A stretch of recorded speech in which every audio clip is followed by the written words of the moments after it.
Okay. So, good afternoon, Mr. Carrillo. What's up, Antonio? It's been a long time for sure. Very much. In years. Yeah, actually, it has four almost, or going on the fourth. That long, really? Yeah. Oh Time man. flies. Well, today Thanks for making me feel old before the interview starts, but go ahead. you still don't look a day over 25, Mr. Carrillo. It's five, but anyway. So, this is an interview for my creative writing class for Mrs. Wilhite, Jennifer Sounds Wilhite. good. I had 10 questions. I had to conjure 10 questions to ask you, Mm-hmm. and so I guess here we'll start with the 10 question.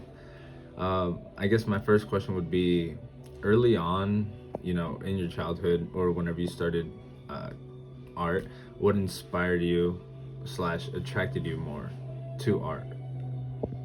To just being creative, you mean? Yes, sir. Yeah.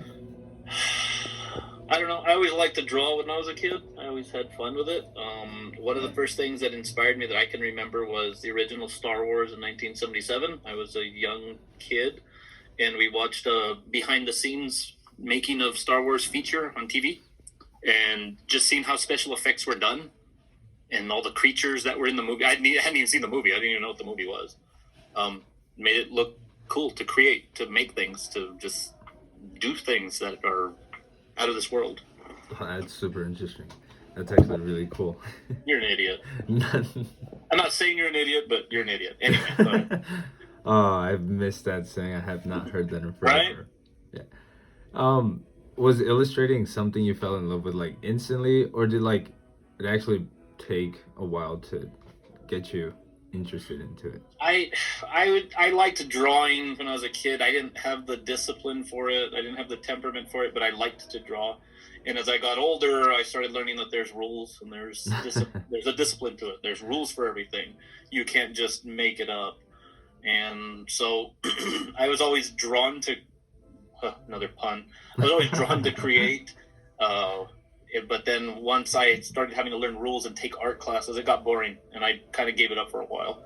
But then eventually, just seeing some things that other people did, other creators, people that I admire, famous artists, seeing what they were creating, kind of inspired me to, you know what, get back into this and make your own stuff.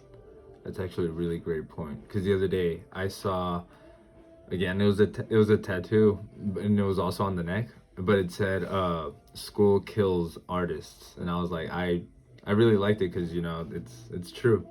Um, I don't know that I agree with that, but we can come back to that if we have time well, after your yeah. questions.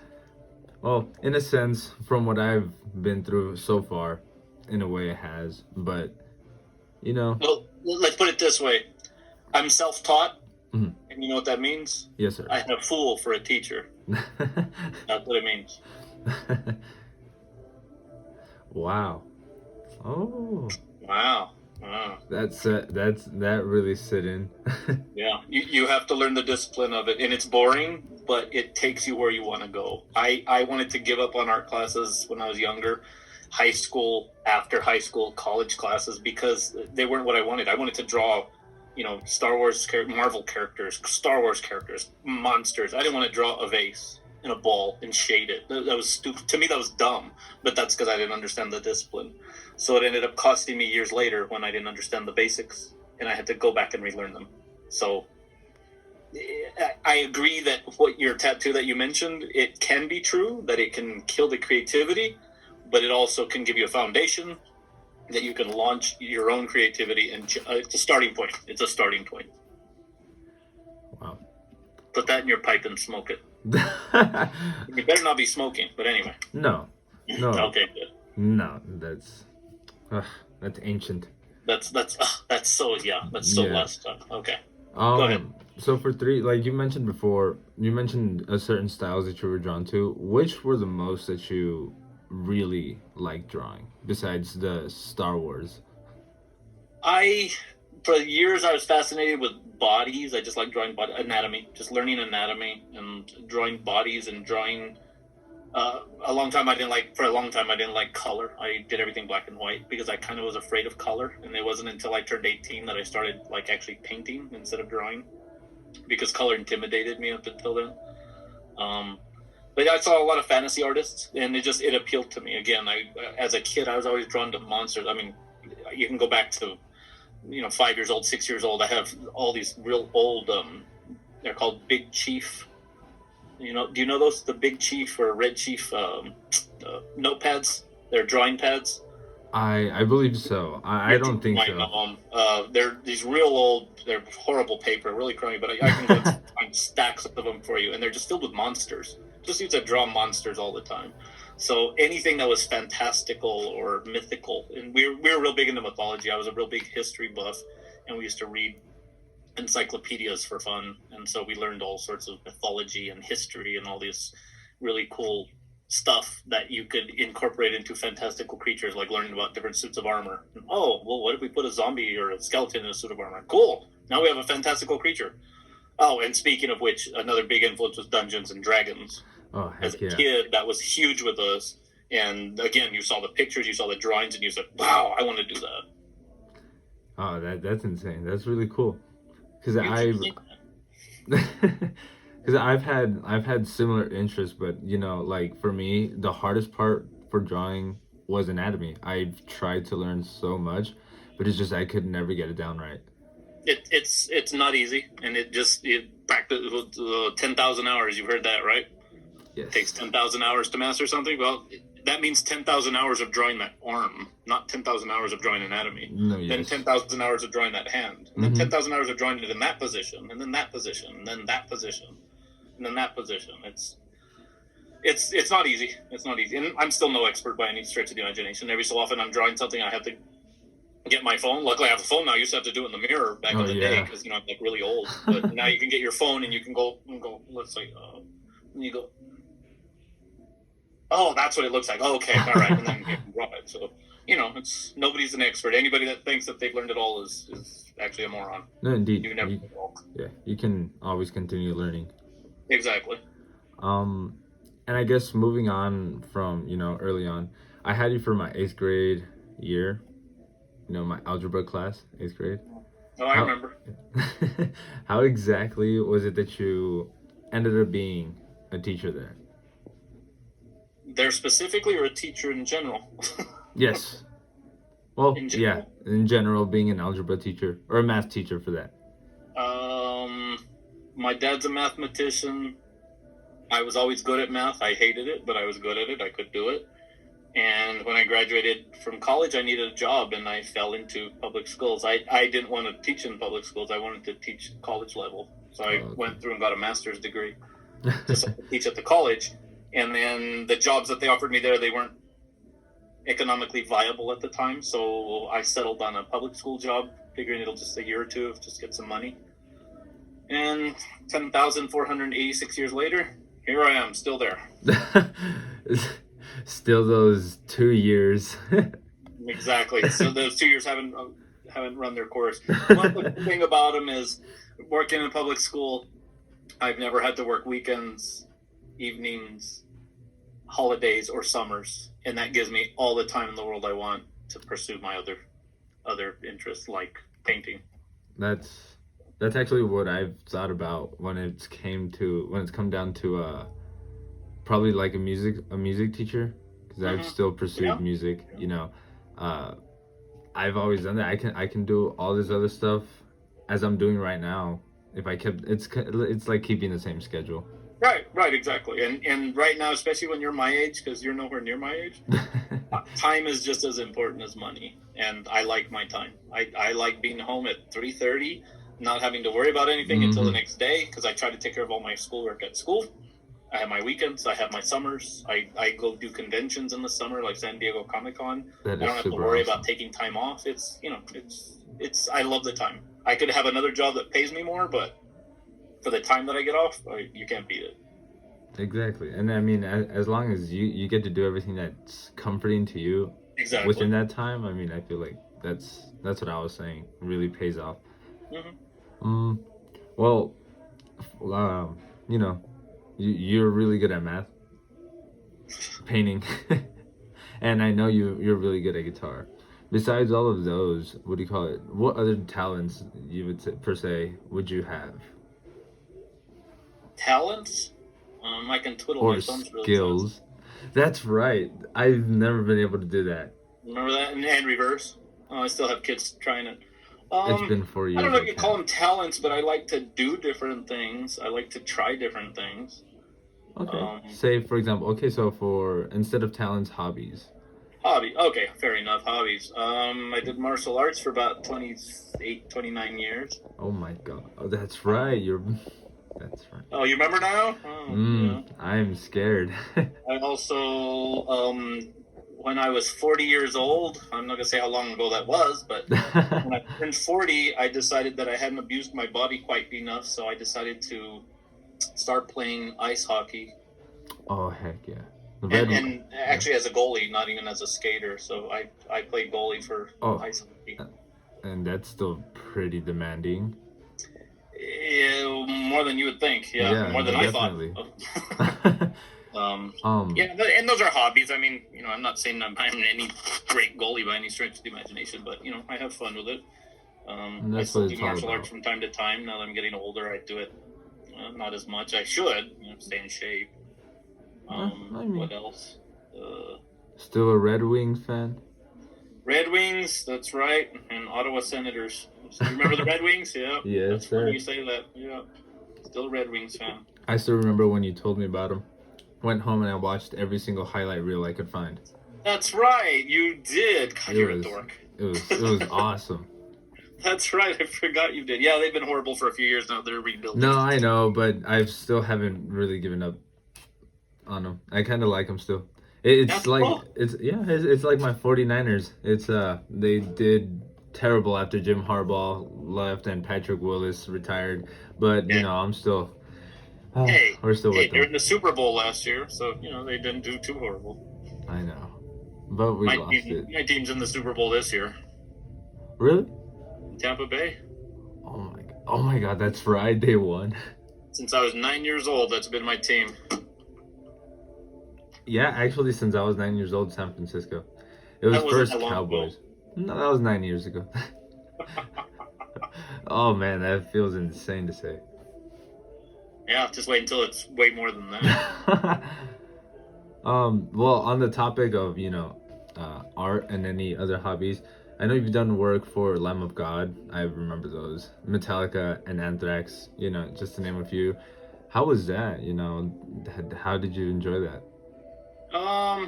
It was cool. It was very cool because, again, as a kid, you kind of get inspired by different things. Obviously, Star Wars and the two biggest influences I had as a kid were Star Wars and Dungeons and Dragons.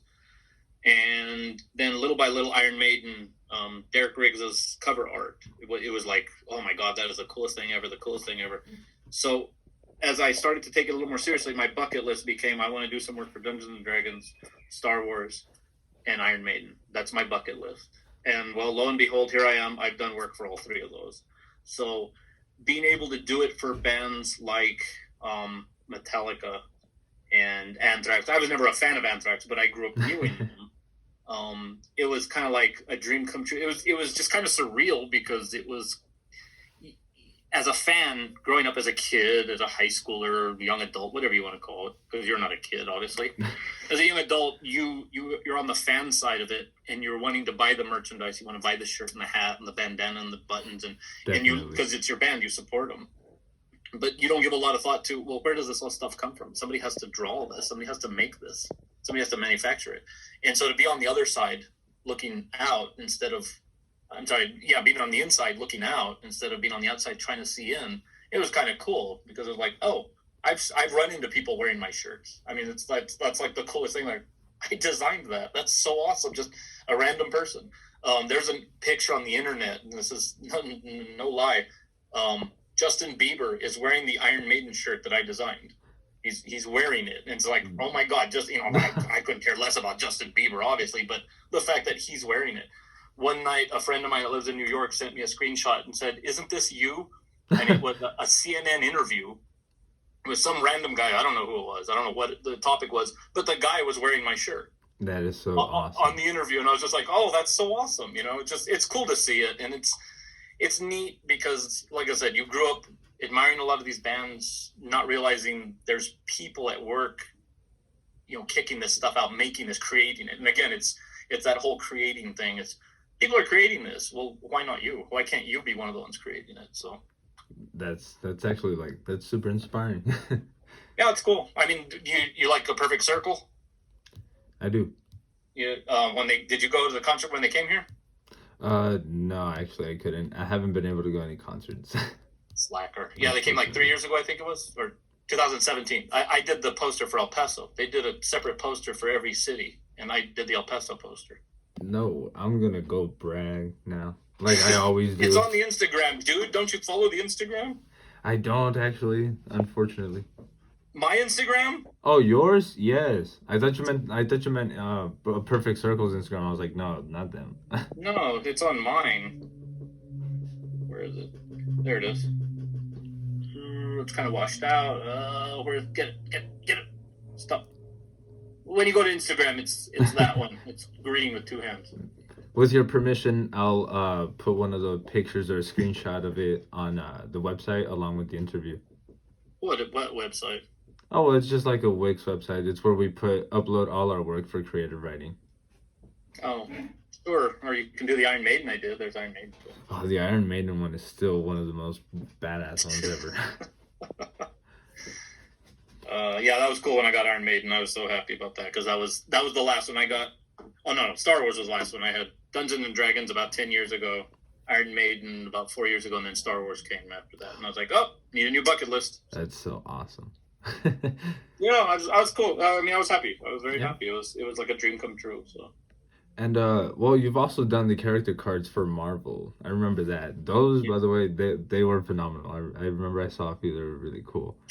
And then, like, how were you able to do so? Or, like, how were you introduced to the idea? Where did that come from? Oh, that came from a guy contacted me. He's an art broker. And he deals in mostly comic and fantasy art. He contacted me. He wanted to sell my stuff on consignment. I worked with him for a little while. Really, really nice guy. I never got him enough pieces because I was always too busy with other stuff. True. Well, eventually I haven't talked to him in years, but really nice guy. And every so often, he had a lot of contacts in the business world, and every so often he'd say, "Hey, I have this offer from Pops Cards or from can't remember. He had a couple of different companies that he knew inside people, and he'd say, "You want to do some work for him?" And it was Marvel, so I said, "Sure, it's Marvel. Of course I do." So it was a tough job. I had to do 50 of them. You had to do 50, and they had to be original. They had to be that big, real paintings that big. Because since my style was painting, I didn't want to draw them. It was rough, but it was fun. It was a lot of fun. They had a lot of rules. You couldn't depict them in certain things, like the Red Skull. Couldn't have a swastika on him. You can't do that. No, definitely. The thing is always chomping on cigars. Oh yeah. You couldn't put a cigar. It was a lot of rules like that, and then there was a lot of rules about likenesses, like especially at the time, the Marvel movies were barely up and coming. They weren't the juggernaut they are now, and they were real strict about you can't make them look like who was real big. I guess Robert Downey Jr. Yeah, it started with Iron Man. You can't make Iron Man look like Robert Downey Jr. Tony Stark has to just have a mustache. You can't. Oh, okay. You couldn't do likenesses. And there's a lot of rules, and it's understandable. They're protecting their properties. For sure. So, and it was fun. It was fun. It was a good experience. It was rough. They needed them like fast, and I had to do 50 of them in a very short time. Oh man, I could imagine the stress. It was fun. I would do it again if I could. If they came around again, I'd definitely do it. Well, talking about the stress, like even while teaching middle school and inspiring many of your students, me being one of them, you've been able to complete much art, like your recently officially licensed Lucasfilm Star Wars pieces, which, by the way, I show off like no other. My sister loves them as well. Mercedes loves them. How does it feel to accomplish this, knowing that you did complete that part of your bucket list as a Star Wars fan? That was like the pinnacle. I've moved on. I've tried to get new bucket lists and move up again, but that was like the pinnacle at the time. It was, I have an official licensed Star Wars thing. It's a real one. It's official. It's not what you call fan art. I'm sure you know what fan art is, right? Any Tom, Dick, and Harry can do fan art. and there's some guys doing some really spectacular fan art, so I'm not dogging them. But, to be official, it has the Lucasfilm stamp on it. George Lucas looked at this because they always offer he gets first right of refusal. For sure. So, of any art that's done of Star Wars. So I know he saw it. Everybody at Lucasfilm saw it, and they approved it. And so it's a really good feeling. Especially, I did one that had Darth Vader, and I did one that I had Boba Fett in it.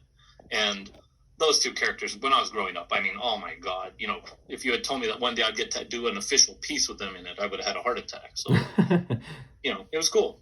Darth Vader is amazing with his red lightsaber and that it's the perfect aura for it. Oh, thank you. No problem. I had fun with that one. The painting was huge too.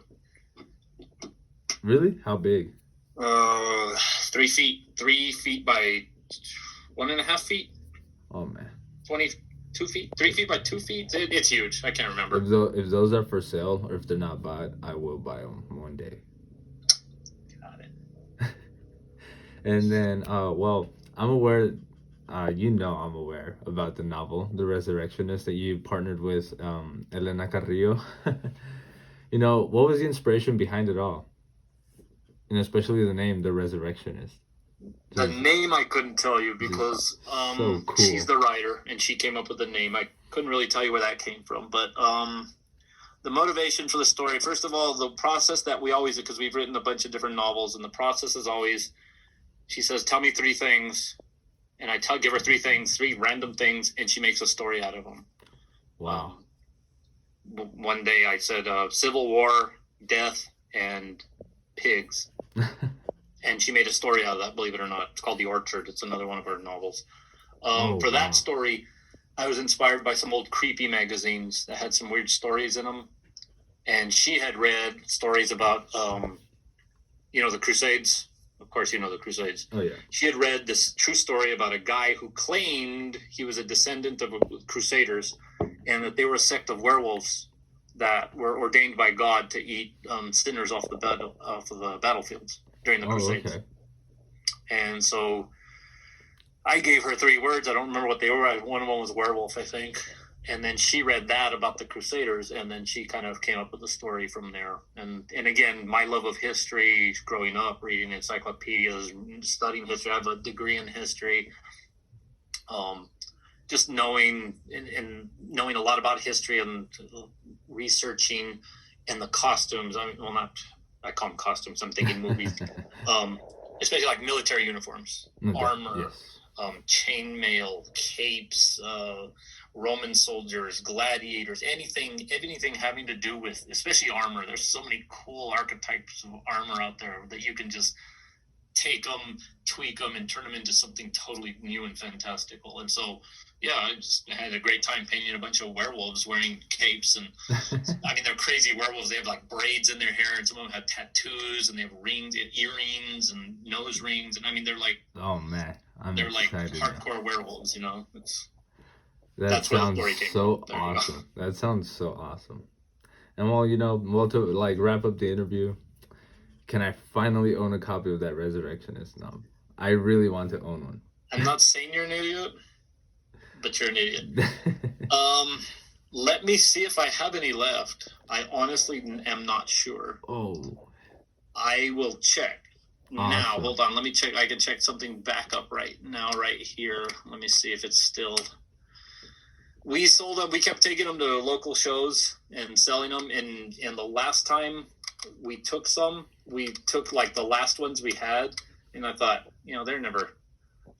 they've been around for a few years. We're never going to sell these anymore. And sure enough, they sold out. We were so shocked. All the last ones we had, they all sold for some strange reason.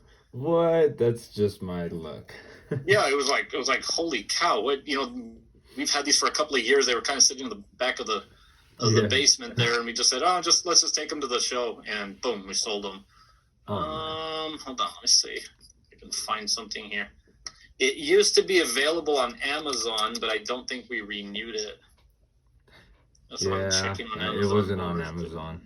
There was other novels on there, but The Resurrectionist. Yeah, there was another one that came out around the same time ours did. That was called The Resurrectionist also, and that was always the first one that came up. I do not see it here anymore. I like I said, I don't think we re-upped with them, so I don't think they're printing it anymore. I'll check. If I have another one, you're welcome to it. I can't guarantee Definitely. that I have one. It's okay. Don't worry. Um, My search will continue. there's copies. Let me see. Hold on. One last place. Yeah, we sold a lot of those things. We had a second printing, and as long as that was gone, it's a really cool story. I really like the story. I think my sister did a great job. I don't see it here. If I find one, I will let you know. Awesome. Since Save. I held out on you for so long. Yes. Well, that concludes the interview. I'm gonna go ahead and hit pause. Well, stop on this video now.